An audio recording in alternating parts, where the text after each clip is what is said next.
another question, and this is a really this question came up from so many people, and it's a question that I hear all the time anyway in lots of different industries. But how to actually comes from Mara, who's a PhD student from Southern England.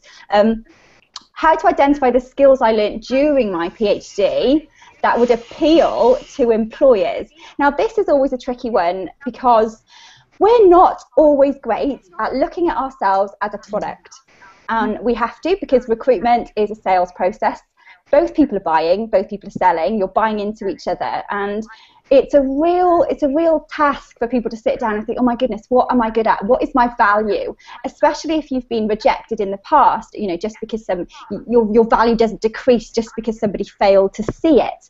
But I think sometimes we can feel like that, certainly job seekers that and graduates that I work with. What tips would you give to people to think, do you know what have I got? What transferable skills? What can I offer to an employer? And Chris, I'm going to come to you first on this because I know this is a huge passion for you. And Christy, I know that you speak to lots of people about this. So what would you say to Mara?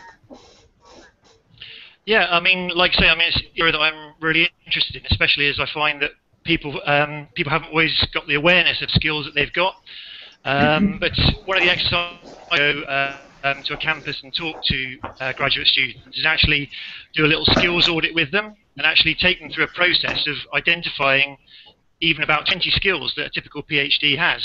So you can look in the area of project-related skills. So PhDs have managed a project, which is their thesis, and they've delivered that.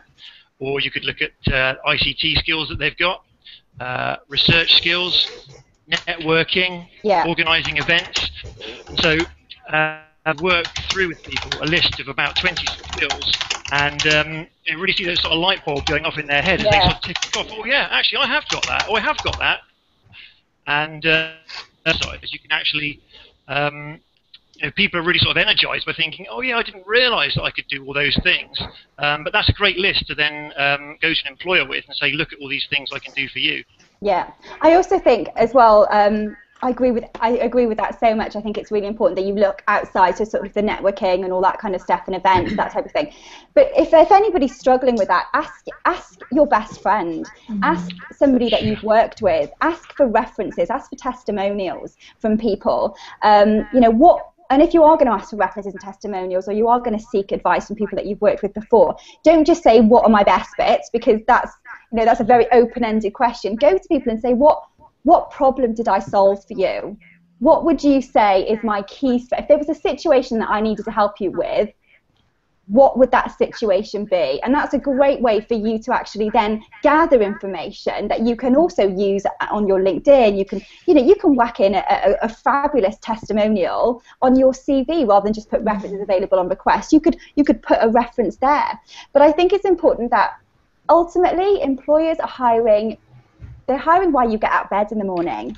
They're hiring if you have a really bad day on Monday and you're going to rock in on Tuesday. If you've got a deadline, you've got this massive big report that I need you to do, and you're late, are you going to sit there and deal with it, or are you going to go and have a cigarette and get in a strop? There are so many things. When I've recruited for nearly 5,000 positions in so many different companies, and the person with the most experience doesn't always get the job. It's the person that believes what the employer believes. So think about what your motivators are. Think about what your values are: honesty, integrity, passion, hard work, helping others be the best they can be. Think about yourself in terms of those things rather than, well, I've done this, I've done. Think about your why you do what you do, not just what, because the best people don't buy into somebody because of just what you do. It's why you do it too. And Claire, I know that you've done a lot of stuff like this, haven't you, with the sort of behaviours and qualities. Can you add on that? Yeah, sure, Amy. I think for me it's about getting people to really value the breadth of things that they do. It's the how they work, who they work with, how they interact with them. So I actually talk to PhDs about thinking about not the end product of their work, which is in academia. It's usually what we focus on and what we almost define our success by. How many articles, what we were talking about in the previous question, and for many employers outside that, they want to know the process, how you got there, who how you you did dealt that with a difficult situation, how you negotiate. I was working with some PhDs yesterday on our skills conference here at Nottingham, and we were talking. They said we communicate. I said, how do you communicate? What situations do you do? What types of communication do you use?